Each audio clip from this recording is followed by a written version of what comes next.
Okay, hello, welcome to episode 76 of No Holds Barred Pod. That's Sal Dodgson. And that's Don McGowan. Welcome back, everybody. We have more to talk about. Quite a lot more, I think. Where but should we start? Oh, should we get reform out of the way? Because it's not that long this week, amazingly. Good. It's predominantly... They're disgusting, but it's not that long. Yeah. Predominantly about... God. What? I'm just fuming. About... About, what about? we're going to put concentration camps in everyone's constituency that isn't reform. Into the sea right now. Oh, yeah. That's it. So on Sunday, if anyone hasn't seen it, Reform UK released a video with the most uncool man on the planet, Zia Alan Yusuf. Partridge, Mark II. Yeah. Wearing his Miami Vice shades and a suit, sitting on a wall trying to be cool, like in the park, but with graphics of Zach Polanski and various other people. And they decided that to punish us people on the left, they're going to put... what do they call them? Detention centres. But for detention centres, read internment or concentration camps, basically. But only in green councils, specifically green councils, they said. Yeah, good luck with that, mate. That's never going to happen. It's just, it's so puerile and pathetic. It's juvenile. It is. It's like, and then Farage did a video about it, and they're like, oh, yeah. You're going to get what you wished for. You're going to do none. It's local elections. Shut up, you mad bastards. It's absolutely insane. I know. I mean, the video's worth watching just to laugh at Zia Yusuf. It's pure Partridge on the canal boat, isn't it? It's just short of somebody throwing a cow at him. That's exactly it. Yeah. It totally is, because Zia Yusuf... I don't know why they've got him as a spokesperson, because he paid.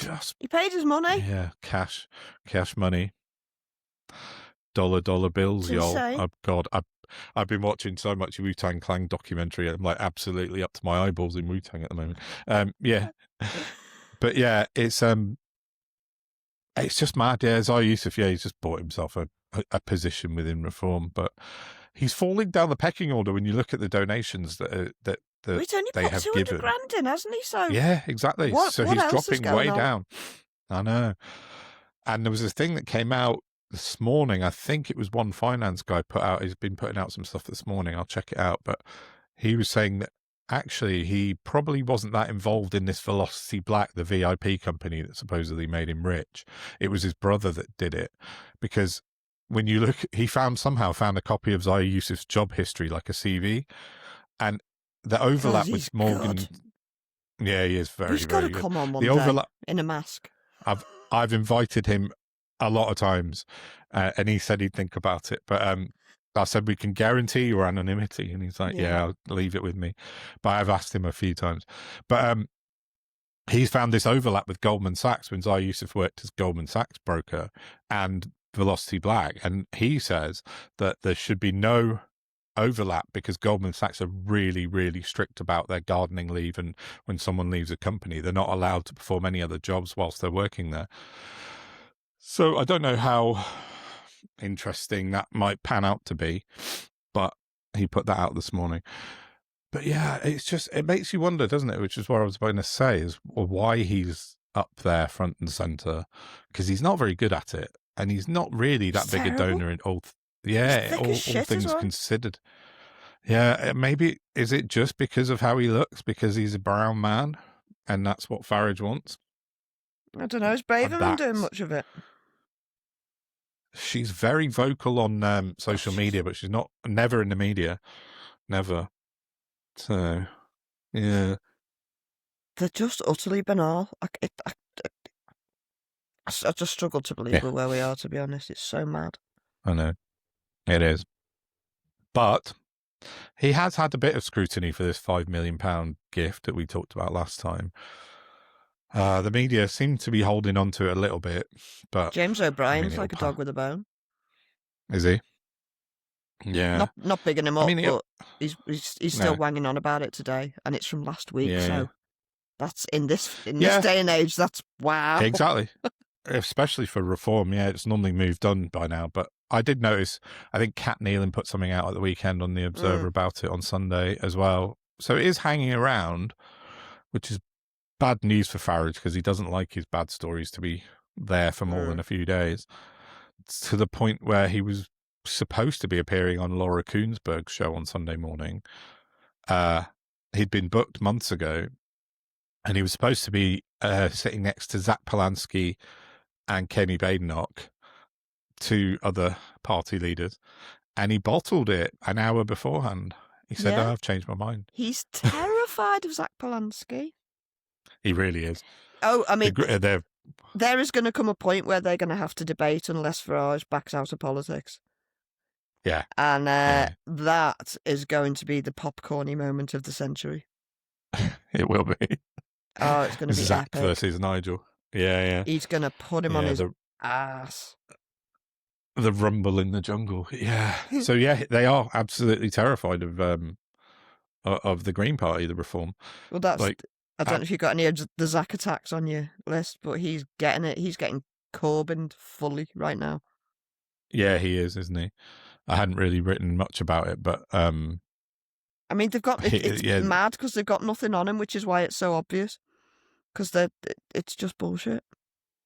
Yeah, it is. Like, I saw... let me just find the actual post. It's from John O'Connell. He put out some stuff about it. Here we go. The announcement about deportation camps anywhere but a reform area is highly illegal. This is according to John. Instant judicial review loss on irrationality, which is the unreasonableness test, procedurally unfair, based on irrelevant considerations, and breaks the Nolan principles and the ministerial code, he wrote. So, you know, we know Farage lies. And then he put, in addition, I've also been informed that it absolutely breaks the Representation of the People Act 1983. Punitive coercion is 100% prosecutable. So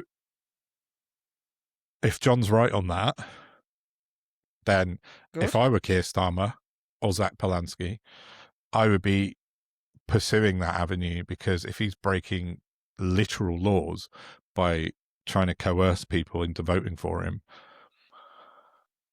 I put a post out about it on Twitter. But see, this is where I struggle, because Starmer doesn't touch anything like that when he could. No, that's it, exactly. He Which is where my suspicions again go, this doesn't make sense.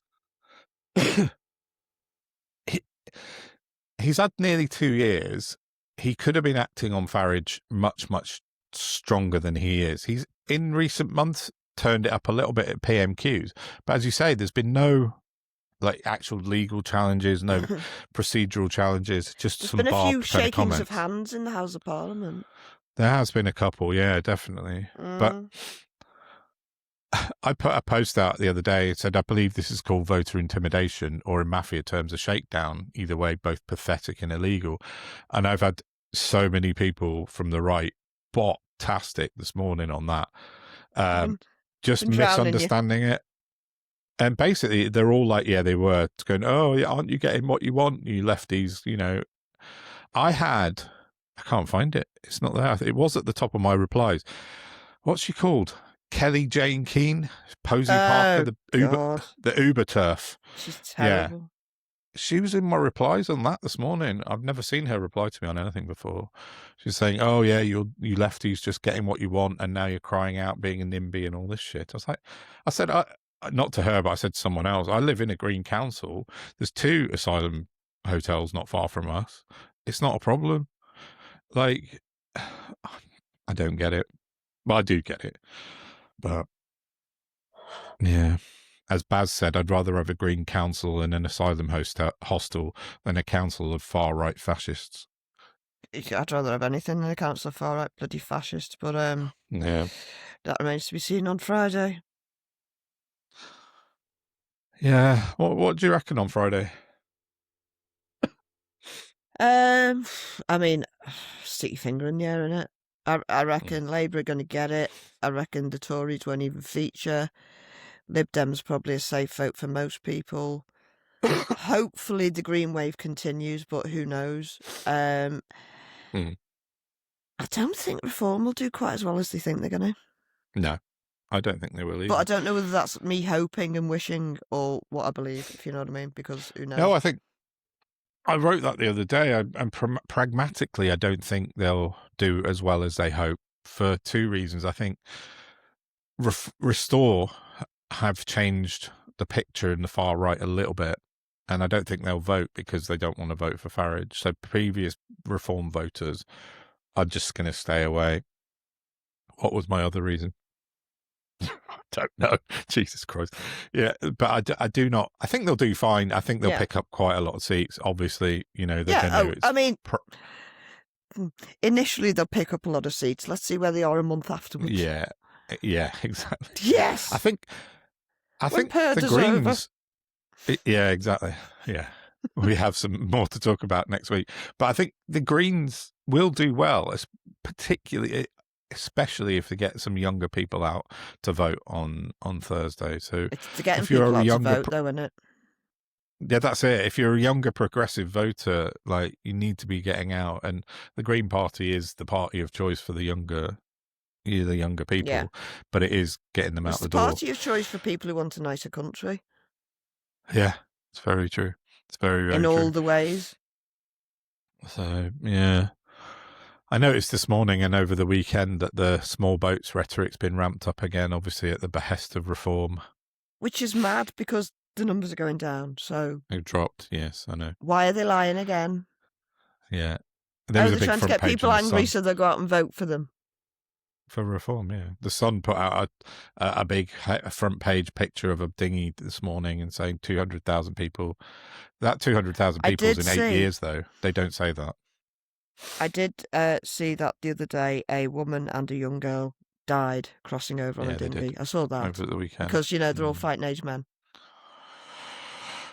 Yeah, it was. It's really sad. It's horrifying. But it's just the misrepresentation, the lies that are sort of supporting Reform's bullshit. Like Ferrari on the radio this morning saying, "Oh, we're about to reach 200,000 arrivals by small boat," but that's 8 years ago. That's since 2018. And he's making it sound like it's since January. Yeah, and as you say, the numbers since last year have dropped quite significantly. I forgot to write them down, but they've dropped quite a lot.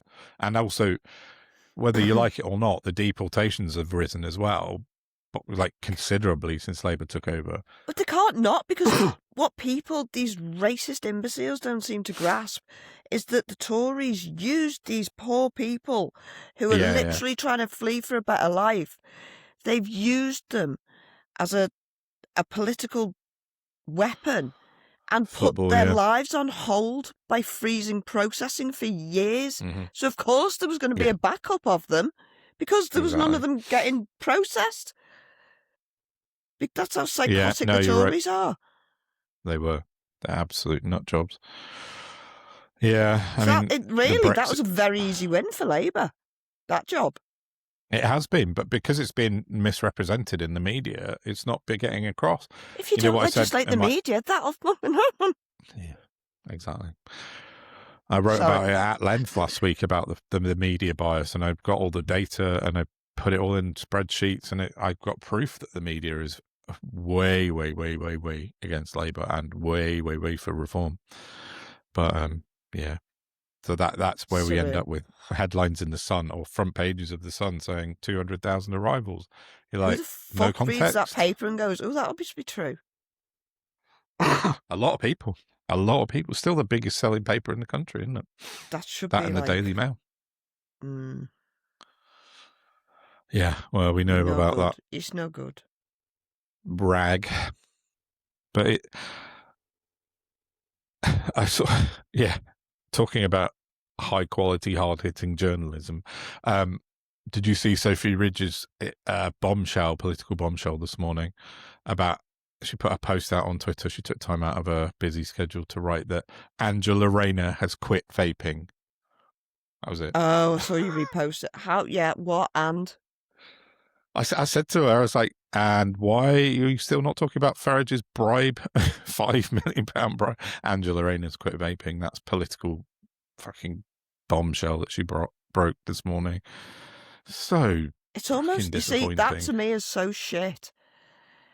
Could it be that she's like an MI5 agent and she's sending a message? Because that would make more sense than her just doing it as a journalist. The Red Fox has left the burrow. Angela Rayner has quit vaping. Same, isn't it?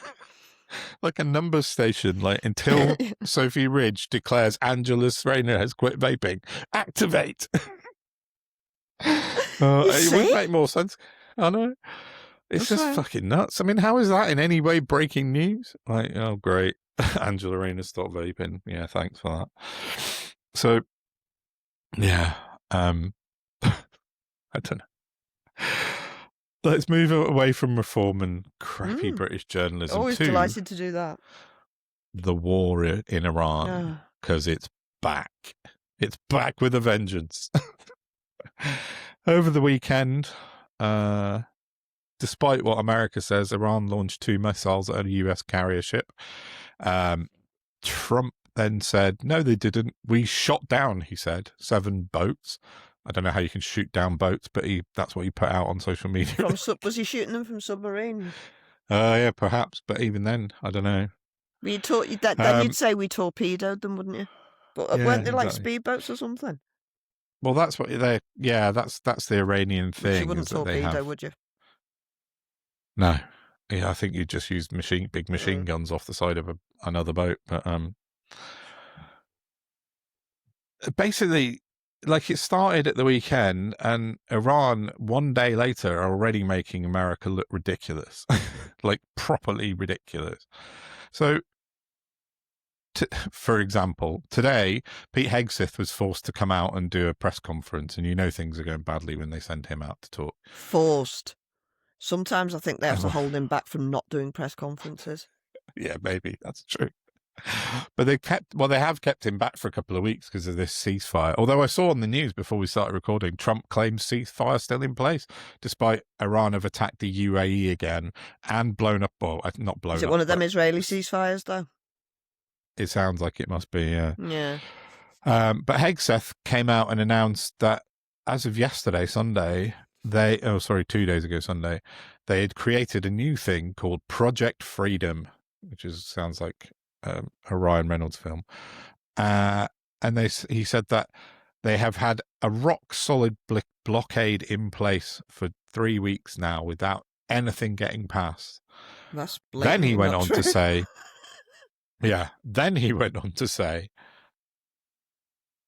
we really hope that Iran start letting ships through. You can't have it both ways, Dick. It's just like the next sentence in the press conference. Of saying, our blockade's absolutely amazing, but please, Iran, please let some ships through. Somebody wake me up. This is I know. This is the Defense Secretary of the United States of America. I know. It's insane. And he basically said, we are completely in control of the Strait of Hormuz, but please, Iran, would you let some ships through? It's like, you fucking idiot.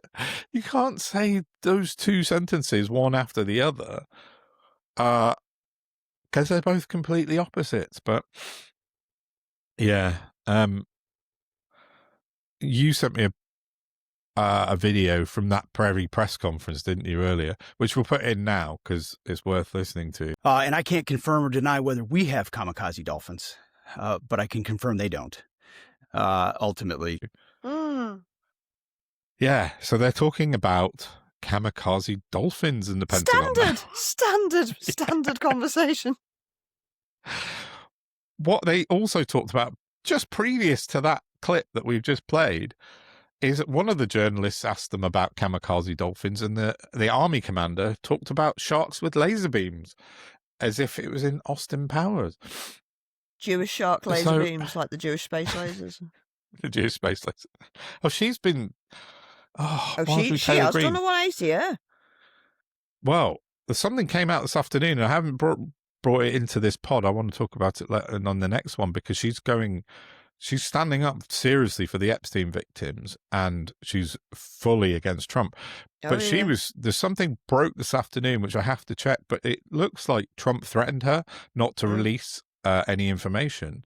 and she's been talking about it today or yesterday. So we'll check that out for the next That episode. would be a wild card if it was her that brought him down. Nobody she had said that that on a bingo card. Yeah, exactly. She said she did something she could never have ever dreamed of. She called herself the MAGA general, but she voted with the Democrats for something last week, and she said, I can't, in all good conscience, vote with Trump anymore. So, like, when you've got Marjorie Taylor Greene turning against you, you've really royally fucked it, haven't you? Mm-hmm. So, anyway, that was a bit of an aside, but we'll look at that. Oh, yeah, the last thing on the war, because there's a couple of other things about America that are just hilarious.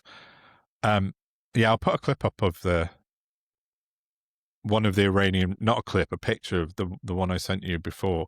Iran put, one of their proxy accounts put out a response via image of to the Kamikaze Dolphins thing at the weekend. And if you look at the image now, if you can't see it, go onto YouTube or your Spotify.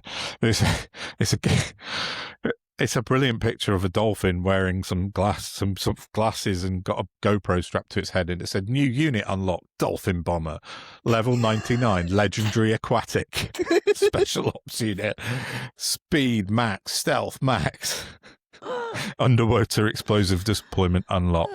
It says a quote from the dolphin: "The ocean is ours, Admiral Finn Flint." We were chatting to Mike on our discussions episode about Iran, and how back in when this all started, we were a bit worried about talking about the Iranian kind of meme culture. We're not now. They're absolutely smashing the shit out of America, aren't they, with this meme stuff? They're smashing the news with knowledge and facts. Well, they're doing that as well. Which to me, that's insane. You can get better news from watching a Lego Iranian like, I don't want to call them propaganda videos because they contain facts and information, and I've yet to find a falsehood in any of them. Yeah, fair. And very true. That's what I do. I track falsehoods, and so you can watch any news program you want, but you're going to be fed bullshit. Go and watch a Lego video to learn stuff. I'm wondering if, I think I mentioned it to you before, I think it's the future of education. Learning by Lego videos. Yeah? Could learn anything as long as it's got a good beat. Yeah, exactly. Definitely. So, another one of Iran's proxy accounts. So, Trump on Saturday put out an image of himself holding a load of Uno cards. Did you see this? No. It was the White House put it out, and it's Trump holding five Uno cards the wrong way round, and each one was a wild card, and it said, "I hold all the cards." So in Uno, if anyone knows how to play Uno, 5 wild cards is not good position to be in.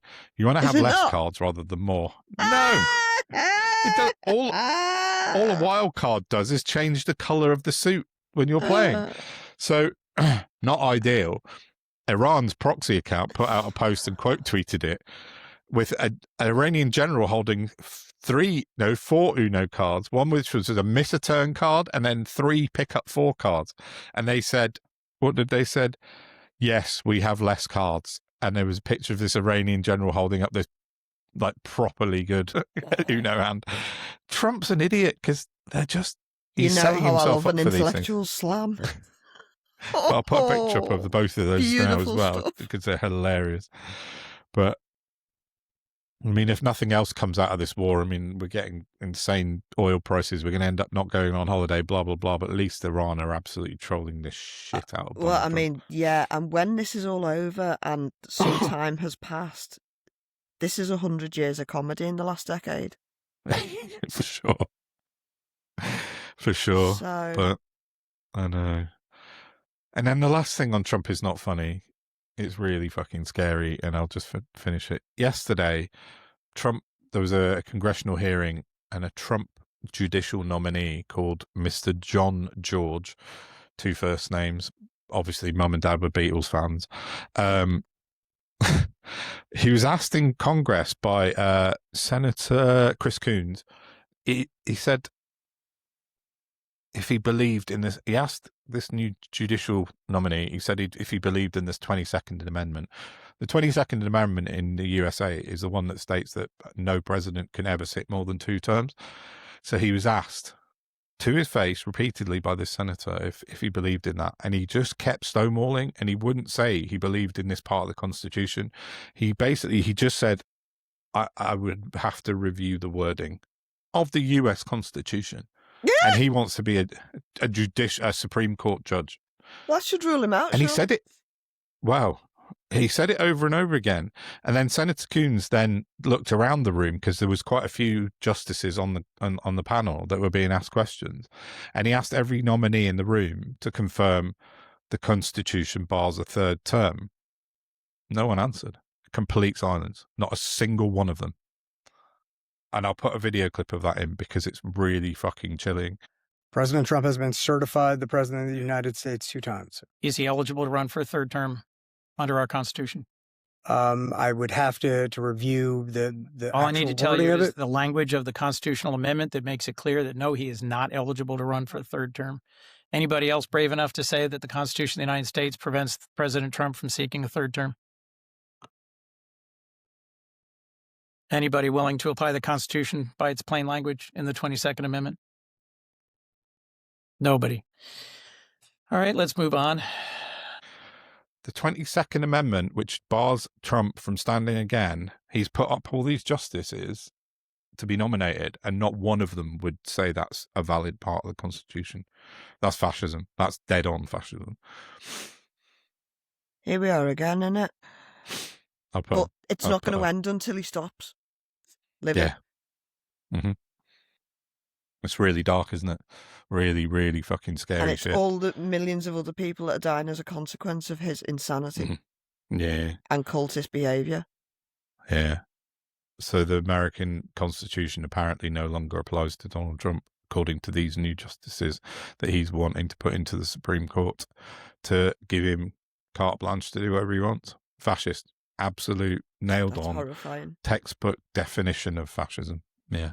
It's really fucking scary. So, and they're all protected for their lives, so they don't give a shit. Yeah, exactly. So, psychopaths, man. Yeah, it really is fucking scary. But anyway, let's just, what time are we on? I don't know how long we've been recording. It's really difficult to tell. Yeah. So I've got one more thing I think we should just mention before we wrap up. And it's that video I sent you, which is of a man named Connor Lee. And it's a minute 57. So I'll put it in at the end if anyone wants to watch it. I think you should. It's really interesting. He's an AI researcher and US director of a group called Control AI, who are a sort of think tank kind of campaign group to have regulations in AI be across the board globally. But he was talking about the use of technology and why it's impacting people of his age. He's 30 years old. This was last year. And he said, none of my friends are having kids. And he said, do you know why none of my friends are having kids? He said, because nobody's going to clubs and dancing because they're too afraid to dance because they're being recorded all the time. Nobody's got the... No, I can't dancing. What do you said people are scared. All the time? I think he means because people are scared to approach other people, to ask them for a date and stuff like that, because there's all these dating fails on the internet. People are putting stuff on TikTok of guys asking girls out and then being rejected. You're messing. Jesus Christ. It's a whole fucking thing. And that's what he was talking about. And he said people are scared now to approach other people in bars because humanity's eating itself. Yeah, and he was saying this just rise of technology is really killing off. And he said that's why people aren't having kids. The young people aren't having kids because they're worried. And then he went on to talk about dating apps, which is much more interesting, I think, because, well, not more interesting, but more pertinent, because he's saying these dating apps that everyone's using are not designed to find people love. They're designed to have people return to the dating apps and use them over and over again. So I think their algorithms are set up to return people back. Go on. I don't know that I agree with them on the obvious. The dating apps are a fucking business. This is commerce. Yeah. Okay, exactly. We've got to accept that, right? A lot of them you can use for free, and I've been off and on them over the years and signed up fairly recently again. You'll like this. Go on. You know the unavoidable hypocrisy I say unavoidable. That is doing a bit of a heavy lifting, if I'm honest. Right. But with my brain being the way it is, when I had to write a bio, I'm like, I don't know what to put. So I went into the AI, and I just went, I want this, and this. Can you write something to make it sound nice? Yeah. And it was, And it did. well, it seems to be working. But Yeah. it's not so much like the algorithms on the dating apps. I mean, they're meant to match sort of likes and characteristics and stuff. But you're still the one who's got to drive it. You get to choose how you describe yourself, what pictures you put up, who you want to talk to. Now, I think it is probably the timeline we're on, with all the neurodivergences coming up and people learning about psychology and, oh, fuck, what is this world going on right now? Everyone's like not entirely comfortable with being a human being. Do you remember back in the day we just used to wander around and like it was easier? Do you remember when everything was less complicated? Yeah.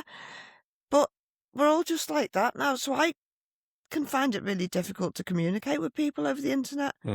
Like, I've got people hanging in my inbox that I haven't replied to, and it's got nothing to do with them at all. It's just when I read their reply at the time, I was either like a bit anxious or something was going on or something distracted me. And this is it. But that's how like everybody is. But because I think we're so isolated, it's very easy, or easier than it is when we're more socialised, to take it personally, because you feel like it's all, oh, what am I doing wrong? What is it about me they don't like? And it's not, it's just how it is. So I would, whilst, there's a loneliness epidemic and an isolation epidemic, I do think that there is an amount of personal responsibility that you do have to take. Yeah, of course, without a doubt. I just think it's difficult for us to know how, like, the young people perceive things, because you just said, we remember it how it used to be because we were in that situation. They've never had that. They've been brought up with this. The classifieds at the back of the newspaper. Yeah, exactly. Yeah. Oh God. I remember back in the day when I lived in London, and they'd be like, what would they call it in the Evening Standard? But where it'd be like, oh, I saw you on the tube from Camden to Kentish Town. You were wearing such and such, reading whatever book you were. And then that was like them trying to find this woman again. Yeah, that's it. And it's like that is, if you explain that to sort of young people now, it'd be like, what the fuck? But is then that equally, seriously? But at that same time. But that's such a. So go on. No, carry on. No, I was going to say, was like at that same time, who was I talking to about it? Might have been my mate, Anthony. And we were saying like how in our day we were like binge drinking like every weekend from Very true. a frighteningly young age for me. And like my son, who, I've tried to equip him to go and do whatever he wants with life and be safe and okay. He wouldn't give you a thank you for a drink. Not interested, yeah. I think he's probably tried it like when he was a young teenager. Yeah. He was 2 years, him and his cousin apart, and I think they like probably got pissed at weddings and stuff. But now, no, he goes out with his mates like to boxing and goes on a night out and he drinks bloody J2O. Yeah, like the culture's totally bloody changed Richie Rich for the young people. I saw there was an Missed Connections. Oh, that just came to me. The Evening Standard, it was called Missed Connections. Oh, when people used to write to each other. Anyway, the culture around drinking's definitely changed. I think for lots of reasons, but also because it costs so much now. It's absolutely fucking nuts. I saw something posted the other day saying the average pint in London, or the price of pint in London's hit £10 for the first time. I was like, where have you been? It's been like that for at least 3 years from when I've been certain places in London, Soho, for example. do you know? But when I was like in college, I was probably 16, so I was nearly of age. Every Wednesday, the nightclub in Formby that used to burn down every decade. They used to have, so we're talking 30 years ago, being generous to myself, they used to have, brace yourself, 50p bottle of Bud Nights. I could beat that.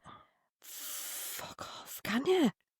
Yeah, at uni in Stafford, once a month or once every 2 months at the student union, 10p a pint. Shut up. That's outrageous. 10 pints for £1. I mean, It was disgraceful. There are only so many pints you can drink in. At least they only did it like once every 2 months. Yeah, it wasn't regular. But no, I know that's the thing. 50p a bottle of Bud, 10p a pint. God, can you imagine now?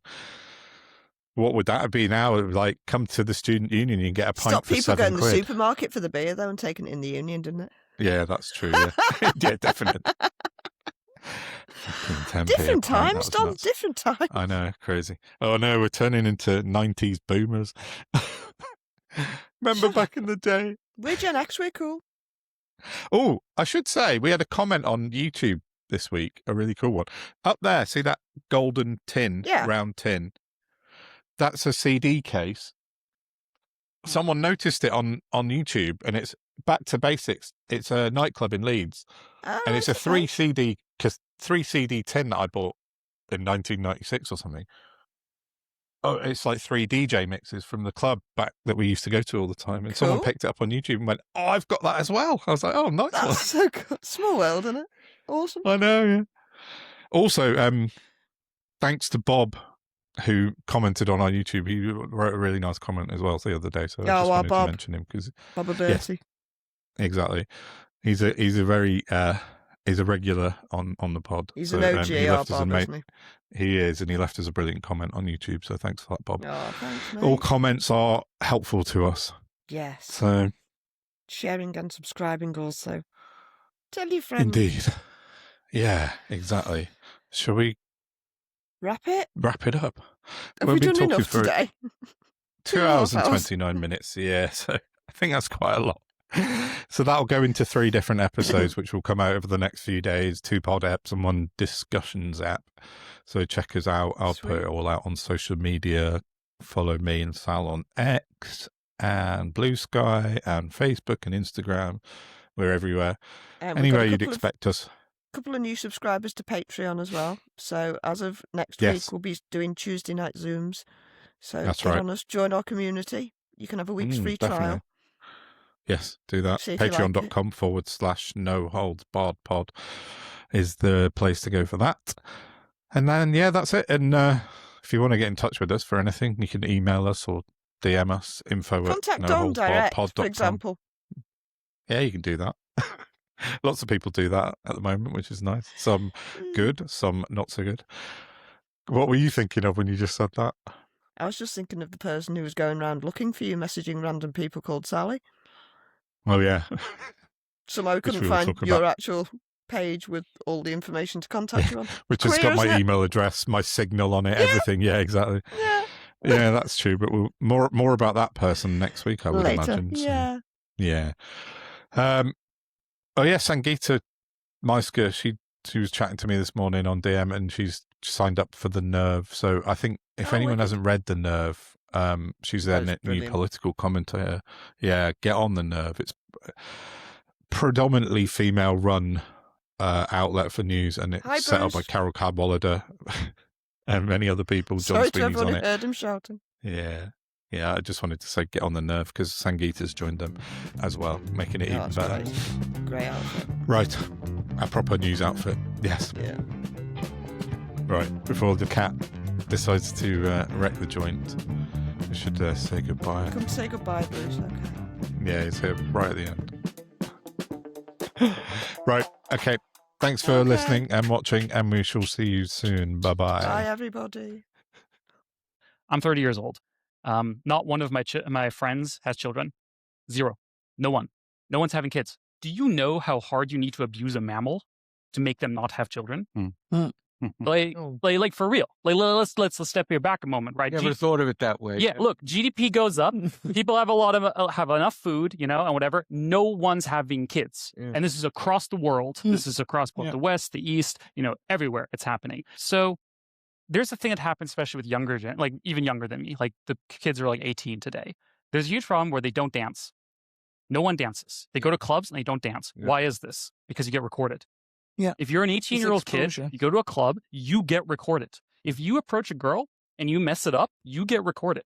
Everything is panopticon now. So if you had to ask me why, my answer is technology. My answer is social media. My answer is AI. My answer is algorithms. Do you know what dating app algorithms do? Do you know how they optimize? They don't optimize you to meet your love of your life. They optimize you to keep coming back to the app. Yeah. And now there's a thing that basically we have sold out all of our dating norms, all of our, interpersonal norms to tech companies without our consent to optimize their ad algorithm. Right. I think there's a deep thing where we as a society have not dealt with the fact that we have to steward technology responsibly. We have treated technology as a Wild West. Absolutely. Just everyone can do whatever they want. Just sell all of our younger generation's dating lives to corporations for profit. And who pays the cost for this? Who has liability? So I think the real problem is that we are, as a society, as a government, the generations that came before me, and also my generation, I don't want to exclude myself from this, but also the generation came before me, just let technology rip. The promise was, if you let technology rip, if you let internet rip, there will be democracy and freedom and happiness and economic growth. And where is that? I think my generation is noticing that broken promise.